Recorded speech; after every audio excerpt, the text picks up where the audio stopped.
Hello दोस्तों, मेरा नाम है पीयूष पाठक और आप सभी का दृष्टि आईएएस एंड बैंकिंग के यूट्यूब चैनल में स्वागत है। हम यहाँ पर क्या कर रहे हैं, एमपीपीएससी मेंस 2024 का जो इकोनॉमी वाला पेपर है उसकी जो एमपी की इकोनॉमी है उसको क्या कर रहे हैं, कवर करने की कोशिश कर रहे हैं। अगर आपने हमारी इकोनॉमी सीरीज के पिछले लेक्चर्स नहीं देखे हैं तो आप हमारे चैनल पे जाकर पिछले लेक्चर्स देख सकते हैं। हमने उसमें कवर किया है कि हॉर्टिकल्चर, डेयरीज, फिशरीज, साथ में लाइफ स्टॉक फार्मिंग, उसके अलावा क्रॉप्स वगैरह, इन सब का एमपी की इकोनॉमी पर कैसे क्या प्रभाव पड़ता है, क्या इम्पैक्ट पड़ता है, उसके साथ साथ उनके सिग्निफिकेंस क्या हैं, ड्रॉबैक्स क्या हैं, चैलेंजेस क्या हैं, साथ में गवर्नमेंट ने उनके लिए क्या क्या चीज़ें करी हैं, हमने ये सारा पिछले लेक्चर्स में कवर किया है। तो पहले तो आप जाकर उन्हें देख लीजिए। उसके अलावा ये जो वीडियो है ये 2-3 दिन लेट आ रहा है क्योंकि थोड़े टेक्निकल इश्यूज थे, उसके लिए मैं आपसे माफ़ी चाहूँगा। पर आपको बताना चाहता हूँ कि हमारा एक नया कोर्स अनाउंस किया था हमने, जो कि एमपी की इकोनॉमी या फिर इकोनॉमी का जो पूरा पेपर है 5 यूनिट का, उसको टारगेट करके कोर्स लॉन्च किया है इकोनॉमिक्स का, स्पेशली इंग्लिश मीडियम वालों के लिए। तो इस कोर्स को जाकर आप हमारे एप्लीकेशन पर जाकर क्या कर सकते हैं, परचेज कर सकते हैं। वैसे तो एक ये ऑफर था सिर्फ 999 में, जो कि अब 17 अप्रैल को लैप्स हो चुका है। जल्द ही हम नए ऑफर्स लेके आएंगे। उसके पहले आप क्या कर सकते हैं, इस कोर्स को परचेज करके पढ़ सकते हैं। उसके अलावा हमने 99 रुपीज़ में टेस्ट सीरीज लॉन्च करी है प्रीलिम्स की, जिसके शुरू के 7 टेस्ट जो हैं वो फ्री हैं। तो आप इसी एप्लीकेशन पर जाकर ये टेस्ट सीरीज को भी परचेज कर सकते हैं मात्र 99 रुपीज़ में। 39 टेस्ट हैं और आपको और इन्फॉर्मेशन चाहिए तो आप इस नंबर पर कॉल कर जानकारी ले सकते हैं। ठीक है, तो आज हम जिस लेक्चर को कवर करने के लिए आए हैं उसका पहले हम इंट्रोडक्शन समझ लेते हैं। हम क्या कर रहे हैं, हम कर रहे हैं मेजर क्रॉप्स ऑफ एमपी को कवर। ठीक है, मेजर क्रॉप्स ऑफ एमपी की अगर मैं बात करूं तो हमने पिछले लेक्चर्स में देखा था कि कौन कौन सी एमपी की क्रॉप्स हैं। ठीक है, उसके अलावा उनका क्लासिफिकेशन कैसा है। ठीक है, उसके अलावा हमने एक एक करके क्रॉप पढ़ी, जैसे हमने फूड ग्रेन्स पहले पढ़े, पल्सेस पढ़ी, वो आप हमारे प्रीवियस लेक्चर में जाके देख सकते हैं। उसी का जो सेकंड पार्ट है वो ये वाला लेक्चर है, जिसमें आज हम कवर करेंगे एमपी की कमर्शियल क्रॉप्स, साथ में एमपी में जो भी अदर टाइप की क्रॉप्स होती हैं उनको कवर करेंगे। ऑयल सीड्स और हमने फूड ग्रेन्स पहले कवर कर लिए हैं। उसके अलावा हम कमर्शियल क्रॉप्स को आज देखेंगे। उसके अलावा जो भी बाकी एक्स्ट्रा क्रॉप्स होती हैं वो सारी देखेंगे। ठीक है, तो हम स्टार्ट करते हैं आज का वीडियो।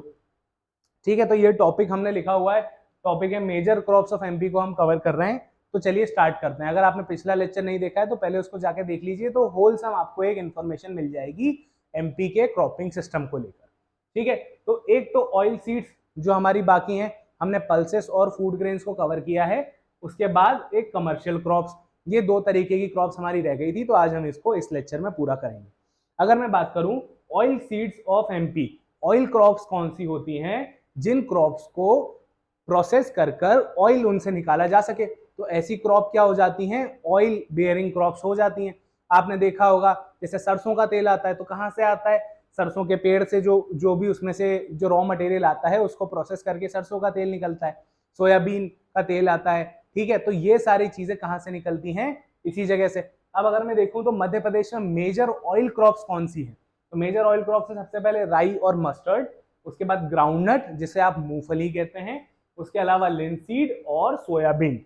ठीक है, तो ये जो 4 तरीके की क्रॉप हैं ये एमपी में बहुत इंपॉर्टेंट रोल प्ले करती हैं ऑयल वाले सेक्टर के अंदर। तो सबसे पहले तो हम एक एक करके इन्हें देखेंगे। उसके बाद हम देखेंगे कि कमर्शियल क्रॉप्स में कौन कौन सी क्रॉप्स हैं, जैसे कि कॉटन है, ओपियम है, कैश्यू है मतलब बादाम है, मेस्टा है, ये भी हम आगे देखेंगे क्या होता है, हेम्प है, शुगर केन है और कॉफी है। तो ये सारी कमर्शियल क्रॉप्स जो हैं ये मध्य प्रदेश में मिलती हैं। ठीक है, और ये वाली ऑयल क्रॉप्स मिलती हैं।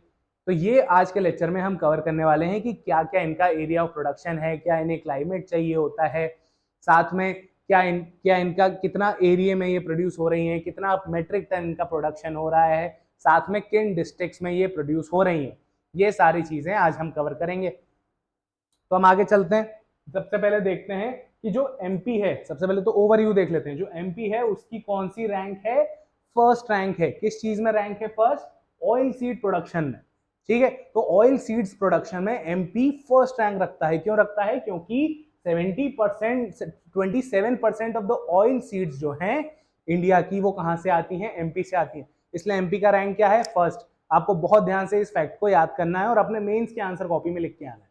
उसके अलावा सीजन क्या होता है, तो रबी या खरीफ दोनों सीजन में ये हो सकती है। मैंने आपको पिछले लेक्चर्स में बताया हुआ है रबी का सीजन और खरीफ का सीजन कौन सा होता है। जिस सीजन में आप सीधे याद कर लीजिए, जिस सीजन में गेहूं आते हैं वो रबी, तो रवि नाम का जो लड़का है वो क्या खाता है, गेहूं की रोटी खाता है। और जो बचा हुआ सीजन है खरीफ का, उसमें क्या आते हैं, चावल। इसका एक कोड होता है, वो मैं आपको बताऊंगा जैसे लेक्चर खत्म होगा उसके बाद, जिससे आपको ये याद करने में बहुत आसानी होगी। तो जो ऑयल सीड्स होती हैं वो किस सीजन में होती हैं, रबी और खरीफ दोनों सीजन में हो सकती हैं। उसके अलावा कौन सी क्रॉप्स होती हैं, सोयाबीन होती है, मस्टर्ड होता है, ग्राउंडनट होता है, सेसमे सीड्स होती हैं, सनफ्लावर। अब जैसे सेसमे सीड्स जो होती हैं, बड़ा ऐसा टेम्पटिंग सा नाम लगता है, लोगों को समझ में नहीं आता बहुत बार कि इंग्लिश मीडियम में भी समझ नहीं आता कि सेसमे क्या होता है। तो सेसमे कुछ नहीं होता है, तिल होता है। तिल्ली जो होती है ना संक्रांति पर जिसके आप लड्डू खाते हैं, वो सेसमे होता है। आपने देखा होगा मैकडॉनल्ड्स के बर्गर के ऊपर भी वो सीड्स लगी होती है, उसको बड़े चाव से लोग कहते हैं अरे ये सेसमे सीड्स है, पर होती क्या है, वो तिल होती है। ठीक है, तो एक तरीके की क्या है, ऑयल क्रॉप है। अगर मैं देखूं तो इसका डिस्ट्रीब्यूशन कहाँ आएगा, तो इसका डिस्ट्रीब्यूशन देखें तो चंबल वैली, मालवा प्लेट्यू, उसके अलावा बैतूल छिंदवाड़ा प्लेट्यू, साथ में सेंट्रल नर्मदा वैली। अगर मैं आपको मैप में ये बताऊं तो मैप में सबसे पहले तो चंबल वैली में आ जाएगा, मालवा प्लेट्यू में आ जाएगा, छिंदवाड़ा बैतूल वाले रीजन में आ जाएगा और सेंट्रल नर्मदा में आ जाएगा। ठीक है, तो ये वाले रीजन में क्या होता है, ऑयल क्रॉप्स का प्रोडक्शन क्या होता है, ज्यादा होता है। आपको समझ में आ गया? अगर आपको नहीं दिख रहा हो तो मैं पेन का कलर चेंज करके बता देता हूं। ये वाले रीजन, ये चंबल, ये मालवा, ये छिंदवाड़ा बैतूल और ये साथ में सेंट्रल नर्मदा वैली। तो आपने देखा, क्या देखा, सबसे पहले कि एमपी की रैंक क्या है ऑयल सीड प्रोडक्शन में, पहली है। और इंडिया का 27% ऑयल सीड का प्रोडक्शन कौन करता है, एमपी करता है। साथ में ऑयल सीड्स में क्या क्या क्रॉप्स आती हैं वो हमने देखा, उसके अलावा उनका एरिया ऑफ डिस्ट्रीब्यूशन देखा। उसके बाद हम चलते हैं एक एक क्रॉप को डिटेल में पढ़ेंगे। ठीक है, तो पहली क्रॉप क्या आती है, सोयाबीन। अब आप अगर एमपीपीएससी के स्टूडेंट रहे हैं या आप नहीं भी रहे हैं, पर आपने सुना होगा कि एमपी को क्या कहते हैं, सोया स्टेट कहते हैं। ऐसा नहीं कि एमपी सो गया है, सोया इसीलिए क्योंकि वो क्या है, सोयाबीन के प्रोडक्शन में सबसे ज्यादा रैंक रखता है। अगर मैं बात करूं तो एमपी को क्या कहते हैं, सोया स्टेट कहते हैं। और सोयाबीन क्या है, एक तरीके की खरीफ क्रॉप है। ठीक है, खरीफ क्रॉप कौन सी होती हैं, जो गर्मियों के बाद बोई जाती हैं और ठंडों के पहले काट ली जाती हैं। मतलब बरसात के मौसम में जिन्हें ज्यादा पानी लगता है वो क्रॉप क्या होती हैं, खरीफ क्रॉप्स में आ जाती हैं। अब इसको क्या कहते हैं, वंडर क्रॉप्स भी कहते हैं, क्योंकि क्या है कि एक तो इसको बोने में लागत कम आती है, साथ में इसका मार्केट बहुत बड़ा है। क्योंकि जो सोयाबीन होता है वो एक इंपॉर्टेंट सोर्स ऑफ प्रोटीन की तरह काम करता है। साथ में अगर सोयाबीन से तेल निकाल लो तो सोयाबीन का तेल बन जाता है। उसके बाद जो बचता है उससे क्या बन सकते हैं, बिस्किट्स बन सकते हैं। उसके अलावा जो जानवरों को जो फोडर दिया जाता है, जो चारा दिया जाता है, वो भी रॉ मटेरियल के तौर पर कहां से निकल सकता है, सोयाबीन से निकल सकता है। तो इसलिए इसको क्या कहते हैं, वंडर क्रॉप कहते हैं, क्योंकि बहुत रिच इन प्रोटीन होती है।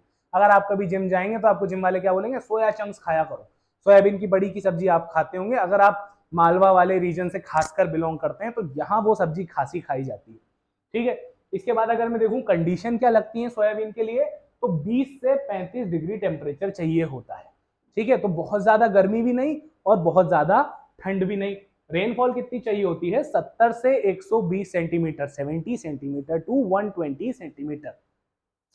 अगर मैं बात करूं तो एमपी की एवरेज रेनफॉल कितनी होती है, 112 सेंटीमीटर की जो लाइन होती है वो एवरेज रेनफॉल की लाइन होती है। ठीक है, तो उसमें क्या होता है, अब अगर इस हिसाब से देखूं तो सोयाबीन काफी बड़े जगह पर बोया जा सकता है क्योंकि वो उस रेनफॉल वाले जोन में आता है।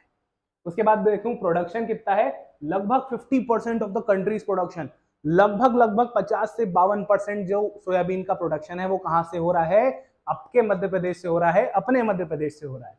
उसके अलावा हाईएस्ट प्रोडक्शन डिस्ट्रिक्ट्स कौन से हैं, तो मालवा वाले, उज्जैन, देवास और शाजापुर। अगर मैं आपको बताऊं मैप ड्रॉ करके, तो ये रहा हमारा प्यारा एमपी। ठीक है, थोड़ा सा माफ कीजिएगा ऊपर नीचे हो जाता है। ठीक है, तो ये वाला जो रीजन है उज्जैन, शाजापुर, देवास वाला, वो क्या है, सबसे हाईएस्ट प्रोडक्शन है सोयाबीन में। इसके बाद नेशनल सोयाबीन रिसर्च सेंटर कहाँ पे है, इंदौर में है। ये तो मेरे ख्याल से जो इंदौर में रह रहा है, भंवरकुआ पे रहकर पीएससी की तैयारी कर रहा है, वो आईटी पार्क जाकर देख ले। आईटी पार्क जाकर क्या मिल जाएगा आपको? नेशनल सोयाबीन रिसर्च सेंटर, बहुत बड़ा एक खाली मैदान सा पड़ा है, उसमें छोटे छोटे ऑफिस हैं, तरह तरह की फसलें होती हैं, तो वो क्या है? सोयाबीन रिसर्च सेंटर है। उसके अलावा एशिया की बिगेस्ट सोयाबीन प्लांट जो है वो उज्जैन में है। ठीक है, तो सबसे बड़ा एशिया का प्लांट कहाँ है? उज्जैन में है। और नेशनल सोयाबीन रिसर्च इंस्टीट्यूट कहाँ पर है? तो इंदौर में है। तो जो जिनने भी या तो ये इंस्टीट्यूट देखा हो या ये फैक्ट्री देखी हो, वो हमें कमेंट सेक्शन में जरूर करके कमेंट करके बताइए कि क्या आपने ये जगह देखी है या नहीं देखी। तो हमने सोयाबीन के बारे में बेसिक इंफॉर्मेशन सारी पढ़ ली। क्या कि एमपी को सोया स्टेट कहते हैं, खरीफ क्रॉप है, इसे वंडर क्रॉप भी कहते हैं, रेनफॉल इसमें इतनी लगती है, टेम्परेचर इसमें 20 से 35 लगता है, प्रोडक्शन वाइज हमने देखा कितना प्रोडक्शन करते हैं, हाईएस्ट प्रोडक्शन डिस्ट्रिक्ट्स देखे और इससे रिलेटेड इंस्टीट्यूट्स देखे। अब अगर मैं आगे बढ़ूं तो हम देखते हैं कि भैया higher production of oil seeds क्यों हो रहा है एमपी में। एमपी में आपने देखा कि एमपी फर्स्ट आ रहा है, 27% ऑफ द ऑयल सीड्स का कंट्रीब्यूशन कर रहा है इंडिया में। तो किस कारण से कर पा रहा है? तो सबसे पहले तो ज्योग्राफिकल एंड फिजिकल कंडीशन। ठीक है, जो भी क्लाइमेटिक कंडीशन है, ज्योग्राफिकल कंडीशन है, वो क्या फेवर कर रही हैं? किस चीज का फेवर कर रही हैं? ऑयल सीड्स के प्रोडक्शन का फेवर कर रही है। तो कौन सी चीजें हैं? फेवरेबल कंडीशन, जैसे टेम्परेचर वगैरह, रेनफॉल एंड क्लाइमेट, इन सब के मिक्सचर के कारण ऑयल सीड्स के लिए एक बहुत बेहतरीन एनवायरनमेंट बनता है प्रोडक्शन के लिए। उसके अलावा टेक्निकल क्या है? तो इसमें इरिगेशन, पानी कम लगता है, हमारे यहाँ मध्य प्रदेश में पानी की बहुत समस्या है। उसके अलावा फर्टिलाइजर्स कम लगते हैं। ठीक है, तो ये एक बहुत बढ़िया फसल होती है जो कम लागत में हो जाती है, कम इन्वेस्टमेंट के साथ ये फसल को आप विड्रॉ कर सकते हो। इकोनॉमिक रीजंस क्या है? इनपुट कॉस्ट बहुत लो लगती है, ज्यादा महंगे बीज नहीं आते, फर्टिलाइजर्स नहीं आते, हाई प्रॉफिट मिल जाता है, ज्यादा दाम में चली जाती है। ठीक है, उसके अलावा डिमांड इन इंडस्ट्री, और रॉ मटेरियल के लिए तो इंडस्ट्री में हमेशा डिमांड बनी ही रहती है, जो भी ऑयल कंपनीज होती हैं। उसके अलावा गवर्नमेंट क्या करती है इसको बढ़ावा देने के लिए इस कारण एमपी में? तो जैसे कि technological mission on oil seeds चालू किया है, भावांतर भुगतान योजना चालू करी है, national pulses and oil seed development programme, और साथ में ईसोपॉम, ये बहुत इंपॉर्टेंट स्कीम है। ये डायरेक्ट 2 नंबर में पूछी जा सकती है या फिर 7 नंबर में भी पूछी जा सकती है। ईसोपॉम क्या होता है? Integrated scheme on oil seed, pulses, oil palm and मेज। ये सेंट्रल गवर्नमेंट की स्कीम है। ये भी स्कीम है भावांतर भुगतान योजना, ये भी 2 नंबर में पूछी जा सकती है। इसके बारे में जिसको भी जानकारी हो कमेंट सेक्शन में बताए, हम इसको अगले लेक्चर में सॉल्व करने की कोशिश करेंगे। या फिर जिसे पता है वो इसका आंसर बनाकर मुझे इंस्टाग्राम पर जरूर भेजे। मेरा इंस्टाग्राम हैंडल है con_पीयूष, पीयूष विथ डबल H। ठीक है, इस पे आप भेज सकते हैं, तो मैं आपको चेक करके बता दूंगा कि आपने ठीक लिखा है या नहीं लिखा है। ठीक है, तो ये फैक्टर्स हो गए किसके कारण ऑयल प्रोडक्शन हमारे यहाँ ज्यादा होता है।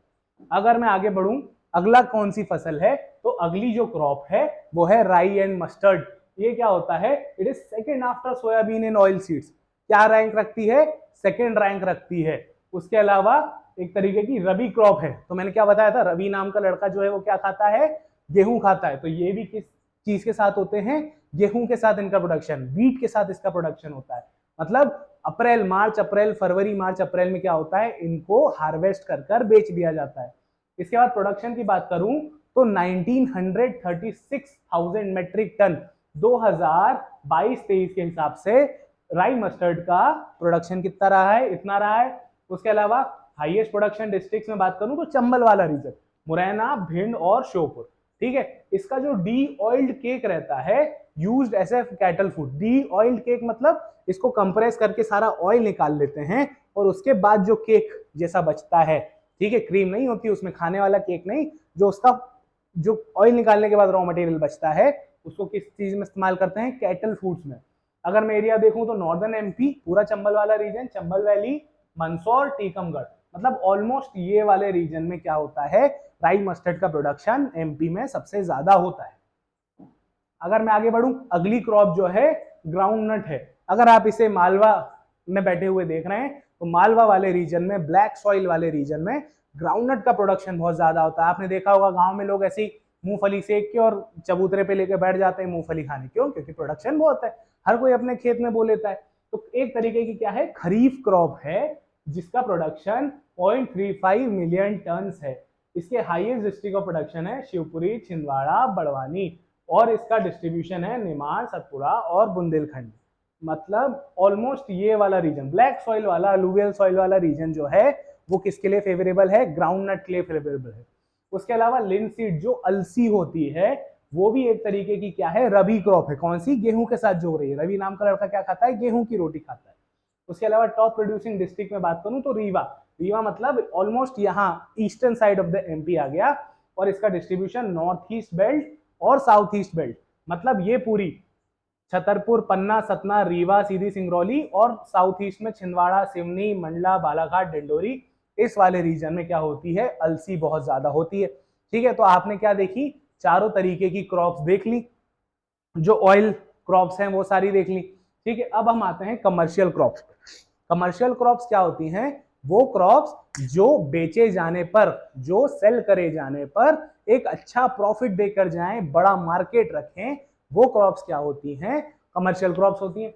तो सबसे इंपॉर्टेंट कमर्शियल क्रॉप क्या है, कॉटन। कॉटन आपने देखा होगा ना, कपास।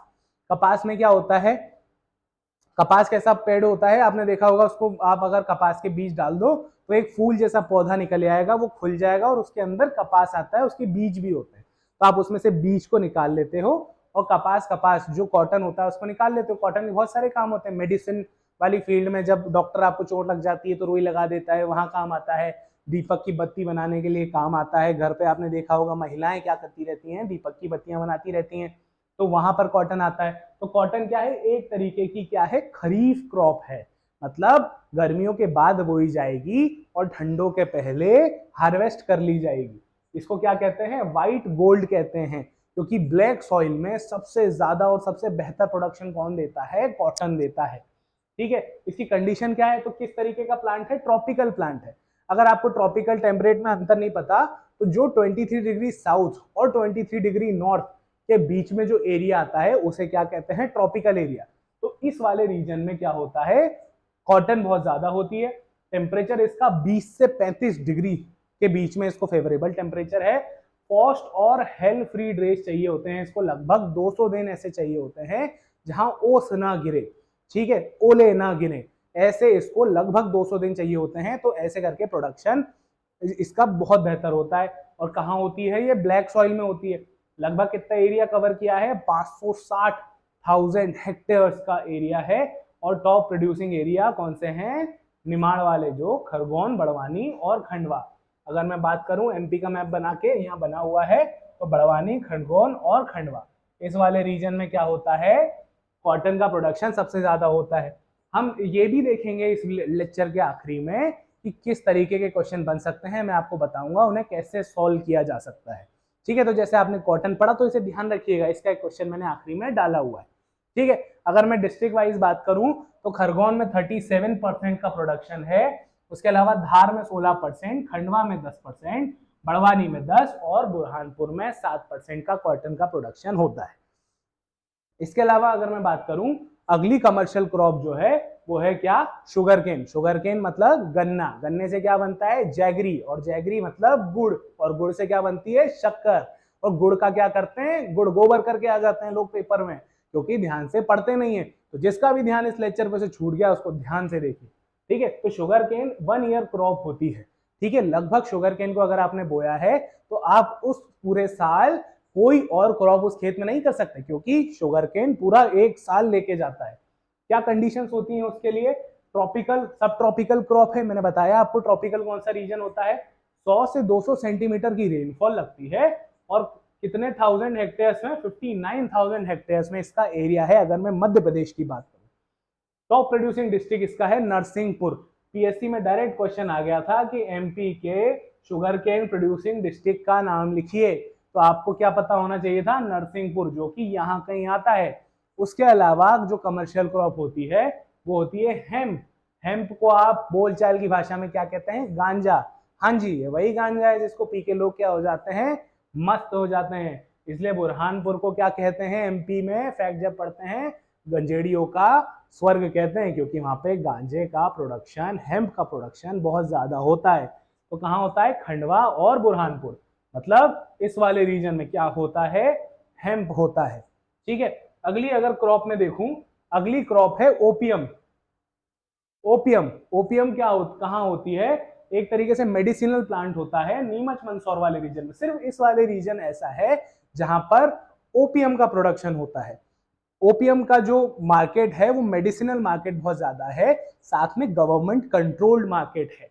मतलब आप ऐसा नहीं कि आपने घर में क्या कर ली, वो उगा ली, चरस चरस उगा ली, ओपियम उगा ली, ठीक है। इसके लिए गवर्नमेंट से लाइसेंसिंग लगती है और जो लोग उगाते हैं उन्हें गवर्नमेंट के प्रोटेक्टरेट में ही उसको फर्निश करना होता है, उसको अच्छा उगाना होता है, ठीक है। तो ये कहाँ होती है, नीमच और मंदसौर में। एक ऐसा ही केस आया था, अगर आपको कभी ध्यान हो तो, एक लड़के ने क्या किया, हॉस्टल में किराए से रहता होगा तो अब वो ओपियम लेता होगा, ठीक है। तो उसने क्या किया कि अपने घर के टाइल्स निकाले, वहां मिट्टी बिछाई और खुद की ओपियम उगा ली, और ओपियम उगा के मस्त पी के पड़ा रहता था। जिस दिन मकान मालिक को पता पड़ा, पुलिस बुलाई और उसने क्या कर दिया, बाहर। तो आप लोग ऐसा बिल्कुल मत कीजिएगा, ठीक है। उसके बाद आता है मेस्टा। मेस्टा एक तरीके की कमर्शियल क्रॉप है, ठीक है, एक तरीके की फाइबरस क्रॉप होती है, जैसे आपने देखा होगा कॉटन जैसी एक फाइबरस क्रॉप होती है, और रेन फेड क्रॉप होती है। इसको पानी बहुत ज्यादा लगता है, बारिश बहुत ज्यादा लगती है। ये जनरली पंजाब वाले रीजन में ज्यादा मिलती है, साथ में एमपी में भी एक बहुत छोटे रीजन में मिलती है। उसके अलावा इसके जो एरिया है वो कौन से हैं, सतना सीधी, क्योंकि यहाँ पर क्या होता है, पानी बहुत ज्यादा गिरता है। तो ये एक तरीके की फाइबरस क्रॉप है, कमर्शियल क्रॉप है और रेनफेड क्रॉप है। उसके अलावा कॉफी अगर मैं बात करूं तो कुकरू विलेज बैतूल में लगभग यहाँ पर कॉफी एक ही जगह एक ही डिस्ट्रिक्ट में होती है। और उसके अलावा जो बादाम होते हैं, कैश्यू, ये भी एक तरीके क्या है, ट्रॉपिकल क्रॉप्स हैं। तो कहाँ होती हैं, बैतूल, छिंदवाड़ा और सिवनी, इस वाले रीजन में क्या होते हैं, कैश्यू होते हैं, ठीक है। तो ये सारी हमने क्या देखी हैं, कमर्शियल क्रॉप्स देखी हैं। तो आज का लेक्चर अगर मैं समअप करूं तो हमने क्या देखा, हमने देखा कि कौन सी ऑयल सीड क्रॉप्स हैं, उसके अलावा मध्य प्रदेश में ऑयल सीड का प्रोडक्शन इतना ज्यादा क्यों है, उसके अलावा हमने एक एक करके सारी ऑयल सीड क्रॉप्स देखी, उसके अलावा कमर्शियल क्रॉप्स देखी, मतलब समझा, और एक एक क्रॉप का डिटेल वाइज डिस्ट्रीब्यूशन पढ़ा, ठीक है। तो ये हमारा आज का वीडियो रहा। इसके अलावा आपको जैसा कि पता है, मैं हर वीडियो के आखिरी में आपको पोटेंशियल टॉपिक से मेंस के क्वेश्चंस निकाल के देता हूं। तो आज भी मैं वो क्वेश्चंस लेकर आया हूं। आप देखिए, मैं आपको बताता हूं कि इन्हें अटेम्प्ट कैसे करना है। आप एक बार इसे लिख कर देखिएगा और मुझे कहाँ भेज दीजिएगा, इंस्टाग्राम पे भेज दीजिएगा। मैं आपको चेक करके बता दूंगा कि ये सही लिखा है आपने या गलत लिखा है, ठीक है। तो क्वेश्चंस अगर मैं देखूं तो सबसे पहले, how climate change affect the crops of the MP. ये हमने पिछले लेक्चर में भी क्वेश्चन देखा था, क्या कि क्लाइमेट चेंज कैसे एमपी के क्रॉप्स को अफेक्ट करता है। तो एक मैं आपको बेसिक पॉइंट बताता हूं, उसके बाद आप खुद सोचने की कोशिश कीजिएगा। जैसे कि क्लाइमेट चेंज बढ़ा तो क्या हो गया, टेम्परेचर हुआ, टेम्परेचर बढ़ा, क्लाइमेट चेंज हुआ तो टेम्परेचर बढ़ा, जिसके कारण किसी किसी क्रॉप का जो जर्मिनेशन पीरियड है, जो बड़ा होने के लिए लगता है, वो एक्सटेंड हो गया, प्रोलॉन्ग हो गया। उसके कारण क्या हुआ, जो किसान साल में 3 फसल 4 फसल निकालता है, वो 2 या 3 फसल ही निकाल पाता है। तो ये बहुत बड़ा इंपैक्ट है क्लाइमेट चेंज का। इसके अलावा 4-5 और पॉइंट्स हैं, वो आपको इसमें सोच के लिखने हैं कि क्या क्या इंपैक्ट पड़ते हैं क्लाइमेट चेंज के मध्य प्रदेश की क्रॉप्स पर। और जैसा आता है वैसा लिखने की कोशिश कीजिए, ठीक है। और आप कहाँ भेजेंगे मेरे को, con_पीयूष करके मेरा इंस्टाग्राम है, यहां पर आप मुझे भेज सकते हैं, ठीक है। अब अगर मैं बात करूं अगला क्वेश्चन का, reason of declining area of cotton crop in Madhya Pradesh, कि कॉटन क्रॉप का एरिया क्या होता है, कम क्यों होता जा रहा है, ठीक है। जैसे कि अगर मैं इसको एनालिसिस करने जाऊं तो मैं बहुत सारे फैक्टर्स निकाल सकता हूं, जैसे कि कॉटन की क्रॉप है वो बहुत ज्यादा समय लेती है, इसलिए फार्मर क्या करते हैं,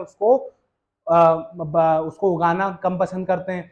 उसके अलावा पानी की जो कमी है वो मालवा में बहुत है, इसके कारण कॉटन का प्रोडक्शन बहुत कम हो रहा है। कॉटन को होने के बाद उसकी सॉइल की फर्टिलिटी थोड़ी सी कम हो जाती है, उसके बाद ज्यादा फर्टिलिटी रिक्वायरमेंट की क्रॉप नहीं उगाई जा सकती, इसलिए भी किसान इसको उगाना पसंद नहीं करते, ठीक है। एक तो बहुत ज्यादा समय ले लेती है, क्लाइमेटिक कंडीशंस भी, रेनफॉल भी, साथ में सॉइल की फर्टिलिटी पर भी अफेक्ट करती है। ये 3 पॉइंट मैंने बताया, इसके बाद आप सोच के लिखिएगा। और effort of the government to support farmers, ठीक है, फॉर क्रॉप्स। तो ये तो बहुत बेसिक है, इसमें स्कीम सारी आ जाएंगी कि सरकार फार्मर्स के डेवलपमेंट के लिए, क्रॉप्स के डेवलपमेंट के लिए क्या क्या एफर्ट ले रही है, ठीक है। तो आज का लेक्चर अगर आपको पसंद आया हो तो आप क्या करना, चैनल को सब्सक्राइब जरूर करना और इस वीडियो को लाइक करना, ठीक है, और कमेंट करके बताना कि ये वीडियो कैसा लगा। इससे क्या होगा, मुझे फीडबैक मिलेगा कि मैं आपके लिए और कैसे बेटर वीडियो को बना सकता हूँ। ठीक है, तो चैनल को सब्सक्राइब कीजिए। कोई भी डाउट हो तो मुझे इंस्टाग्राम पर डायरेक्ट मैसेज कर आप पूछ सकते हैं। ठीक है, साथ में हमारे कोर्स को देखिए जाकर, आपको डेफिनेटली पसंद आएगा। ठीक है, धन्यवाद।